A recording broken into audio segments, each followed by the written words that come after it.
네, 반갑습니다. 본능적으로 정답을 찾게 도와주는 본능한국사 진재 선생이고요. 여러분들과 함께 계리직 OT에 대해서 한번 좀 말씀 좀 드리도록 하겠습니다. 여러분들 아마 출력을 다들 하셔가지고 이 자료를 가지고 계실 겁니다. 이런 게요. 여러분들 시험 이제 준비를 하시면서 아주 중요한 그런 지식이 아닐까 싶습니다. 자, 먼저 한번 보시면요. 2014년, 그 다음에 2012년, 10년, 그 다음에 8년.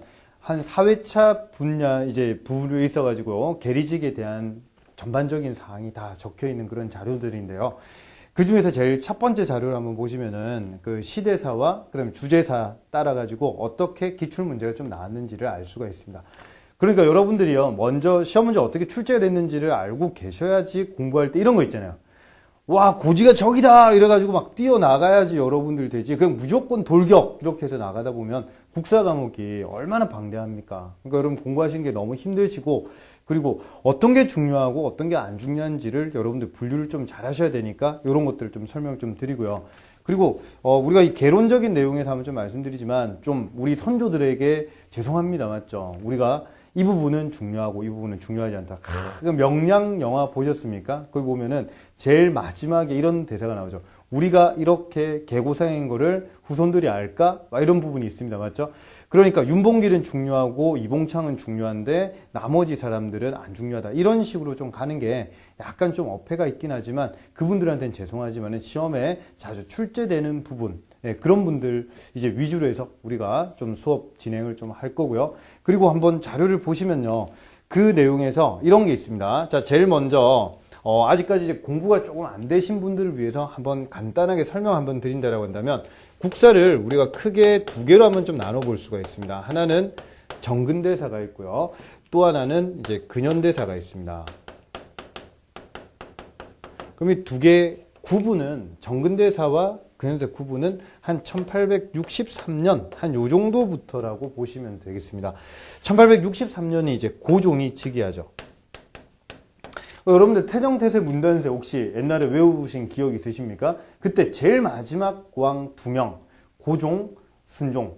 우리나라 역사에서 제일 많이 배우는 왕이 고종입니다. 고종. 우리들은 뭐 그 왕이 좀 찌질하다부터 시작해서 자기 와이프가 명성황후 죽을 때 그때 죽는 장면도 못 볼 정도로 일본이 맞고 막 그런 것들도 알고 있을 수 있지만 이 고종이라고 하는 이 왕은 상당히 좀 애증의 그런 백성들의 애증의 왕이다. 이렇게 좀 볼 수가 있습니다. 그죠? 그래서 고종, 순종, 그리고 일제강점기, 그리고 현대사. 이쪽 부분이 바로 이제 근현대사. 요때 이제 고종이 즉위하고 고종의 아빠가 흥선대원군 이런 것들은 한 번 정도 들어보셨을 거예요. 그죠? 이 사건 이유가 이제 고종 즉위 이유를 우리가 근현대사라고 얘기를 하고요. 그리고 이 이전을 우리가 정근대사라고 얘기를 합니다. 그러면 선사시대부터 해서 우리가 내용을 나가는데 문자라고 하는 게 등장을 하고 난 다음에 우리가 역사시대라고 합니다. 그러니까 문자가 나오기 이전 그때를 우리가 앞선자를 써서 선사시대 이렇게 얘기를 하는 거고 문자가 우리나라에서는 거의 한 초기 철기시대 정도 들어왔다고 생각하거든요. 그러니까 그때부터 해서 우리가 역사시대 이런 표현을 좀 쓴다고 볼 수 있습니다. 그래서 이제 정근대사 같은 경우에는 크게 우리가 한 두 가지 정도로 볼 수가 있는데 하나는 이제 시대사로 좀 분류를 좀 할 수가 있고요. 또 하나 더는 이제 주제사로 좀 볼 수가 있습니다. 자, 그래서 짧게 한번 말씀 좀 드리면은 시대사로 볼 때 크게 한 네 가지 정도로 볼 수가 있습니다. 첫 번째로 고대, 그다음 두 번째 중세, 그다음 세 번째 근세, 네 번째 근대 태동기. 자, 이렇게 좀 볼 수가 있는데요. 이 중에서 고대라고 하면은 여러분들 고구려, 백제, 신라 아시죠? 그죠? 그래서 고구려, 백제, 신라. 그리고 이 나라 빼면 섭섭하죠. 가야. 이런 나라들. 그런데 나중에 신라가 삼국 통일을 나중에 한다라고 하는 걸 알고 있습니다. 그죠? 그리고 신라가 통일을 하고 난 다음에 그 위쪽에 발해가 하나 생기죠. 자, 그리고 나중에 이 신라 안에서도 크게 세 개로 쪼개지게 되죠. 후삼국, 이런 표현.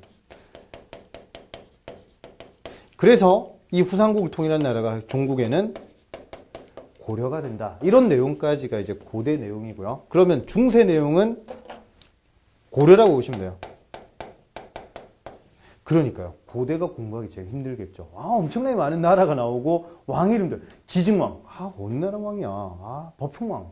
진흥왕 순서도 막 안 되고 맞죠. 그다음 이왕의 업적 이런 것들이 고대 파트에서 제일 여러분들이 힘들어하실 게 아닐까.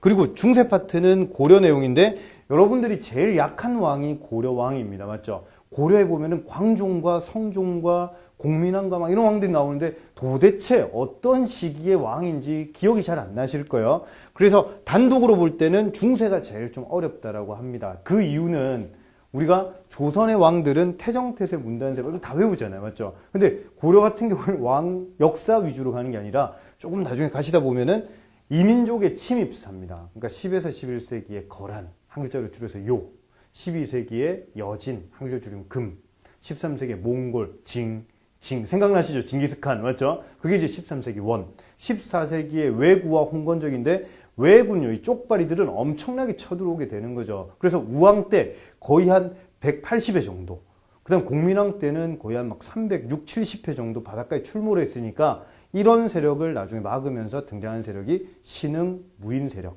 그 중에 여러분들 황금을 보기를 돌같이 하라 하면 누구 생각나십니까? 최영, 그죠? 그리고 조선 건국하는 이성계. 그 내용을 바탕으로 해서 나중에 이제 권문세족 이런 애들이 또 등장하게 되거든요. 그때가 이제 고려 후반기 내용이라고 보시면 되고, 그 다음에 고려에서는요, 반을 딱 쪼개는 사건이 사람들이 잘 몰라요. 무신정변이라고 하는 거죠. 그러니까 무신정변 일어나기 바로 직전 그때를 고려 중기라고 합니다. 송중기는 아는데 고려 중기를 모른다. 이러면은 고려가 힘들어지는 거예요. 그리고 그 뒷부분, 이제 고려 후기로 갔다가 결국 조선으로 넘어가게 되는데, 이 조선 내용이 바로 이 근세 내용이고, 그 다음에 근세와 근대 태동기를 나누는 이 기준이 바로 임진왜란이 되겠죠. 하나 더 해주면 병자호란이 되겠습니다. 자, 그러니까 이런 사건 이후를 우리가 근대 태동기 이렇게 얘기를 좀 하고요. 그리고 이제 태동이라고 하는 이 말은 여러분도 혹시 어머니 뱃속에 있을 때 생각나십니까? 그때? 생각나시죠? 내가 막 발길질하니까 갑자기 엄마가 남편 보고 이제 아버지 보고 이렇게 오라고. 그래가지고 막 귀도 갖다 대고, 그죠? 아버지 얼굴 한번 찾잖아요. 그죠? 그런 내용이 바로 태동인 거예요. 이렇게 태어나기 직전. 그러니까 근대로 넘어가기 전. 근대. 그 다음에 이제 일제강점기. 그 다음에 현대. 이 내용으로 가기 전. 요 때를 근대 태동기라고 하고, 이 시기 때는 특히 여러분들이 공부를 열심히 하셔야 되는 부분이 특히 경제 파트. 상당히 많은 자본주의의 싹이 싹 튼다. 이런 내용이 여기서 상당히 중요한 내용이 되겠습니다. 자, 그래서 근세와 근대 태동기, 이 부분이 이제 조선 내용이라고 보시면 되겠습니다. 자, 그럼 크게 우리가 시대사로 이렇게 좀 한번 나눴다라고 한다면, 한 가지 더. 일제강점기가 처음 시작되는 게 1910년입니다. 그죠? 8월 달에 그 더운 여름에 나라 뺏겼죠. 그리고 현대로 넘어가는 게 이제 1945년 8월 15일, 우리 광복 생각나실 거예요. 그래서 이 중간, 36년 동안 일제강점기인데 우리는 나중에 72년 동안 점령해야 되겠죠, 나중에. 그죠? 그러니까 이런 것들 때문에 일제강점기 공부하실 때 심장이 막 뜨거워져야 돼요. 맞죠? 이 쪽발이 새끼들 막 이러면서, 맞죠? 그러니까 이런 내용이 이제 일제강점기의 내용이고요. 그 이전을 근대, 그리고 이 이후를 현대. 박근혜 대통령 내용은 안 나오겠죠. 그죠? 그러니까 그 이전에 거의 한 김대중 정부 정도까지, 그 다음에 조금 더 나온다면 이제 통일과 관계된 2007년에 14남북 공동선언이라든지 그 정도까지 여러분들 공부를 좀 해주시면 되겠습니다. 자, 그러면 여기에서 마지막으로 한 가지만 좀 더 말씀드리면요. 이 주제사라고 하는 개념은 고대, 중세, 근세, 근대 태동기에서 크게 우리가 4개로 한번 나눠보면 되겠습니다. 첫 번째로 정치, 두 번째 경제, 세 번째 사회, 네 번째 문화. 자, 많은 직렬에서는요, 시험의 기출도가 매우 높은 부분은 바로 정치사입니다. 정치사 위주로 거의 문제가 출제가 좀 되는데요. 이 계리직에서는 가장 큰 특징이 문화사가 정치사를 뛰어넘습니다. 그러니까 다른 직렬보다 계리직에서는 문화 파트가 많이 나온다라고 하는 걸 생각하시고요. 그리고 그 자료를 한번 보시면 여러분 좀 느끼실 건데, 홍영식 자주 나옵니다. 그죠? 갑신정변.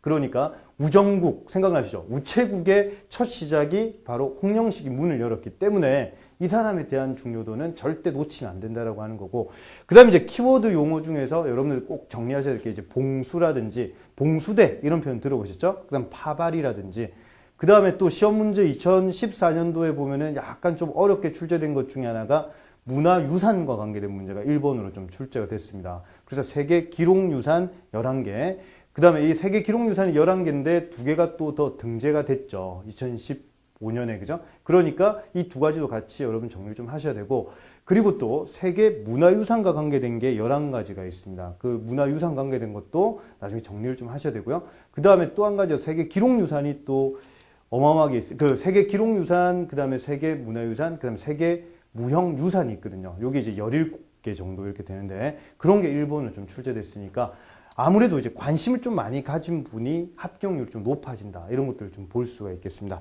자, 그래서 한 번 더 마지막으로 좀 정리를 한번 한다라고 한다면, 정치, 경제, 사회, 문화 중에서 문화는 우리가 그림도 좀 보면서 실제로 관심을 가지셔야 돼요. 어떻게 하면 국사 점수를 많이 받을 수 있나요? 그건 전 첫 번째, 두 번째, 세 번째 다 답은 김구선생은 우리의 소원은 통일이다. 맞죠? 첫째, 둘째, 셋째. 그럼 전 우리의 점수 상승 비결은 관심이다. 이렇게 얘기를 좀 할 수가 있겠습니다. 그래서 그런 내용들 위주로 해서 문화를 좀 많이 강조를 좀 드릴 거고요. 물론 정치도 탄탄하게 하셔야 되겠지만, 그렇다고 해서 경제, 사회를 안 하느냐? 그게 아니고요.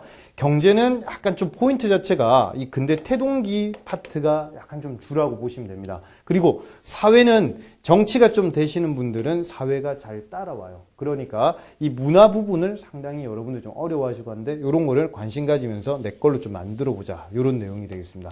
자, 그래서 이제 고대부터 근대 태동기까지 중에서 파트로 쳤을 때는 중세 파트가 시험에 제일 많이 나왔고요. 그동안에 이제 4개 시험을 분류를 한번 해보니까, 그리고 국가적으로 볼 때는 그렇죠. 근세하고 근대 태동기 다 조선이잖아요. 맞죠? 그리고 마찬가지입니다. 이 근대 파트도 조선 내용이죠. 그러니까 조선 파트에 대해서 여러분들 확실하게 태정태세 문단세부터 해가지고요. 27명의 왕, 그 왕들을 같이 정리를 쭉 한번 하시겠습니다.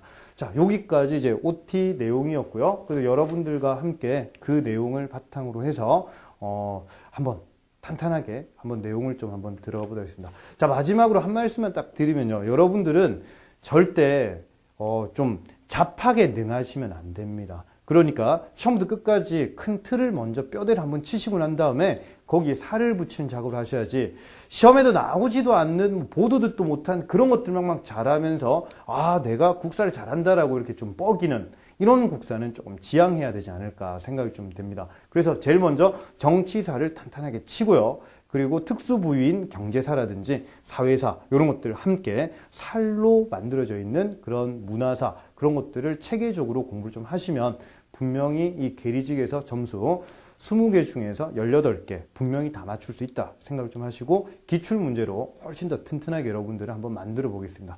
예, OT는 여기까지 하고요. 본격적인 내용은 들어가서 설명 좀 드리도록 하겠습니다.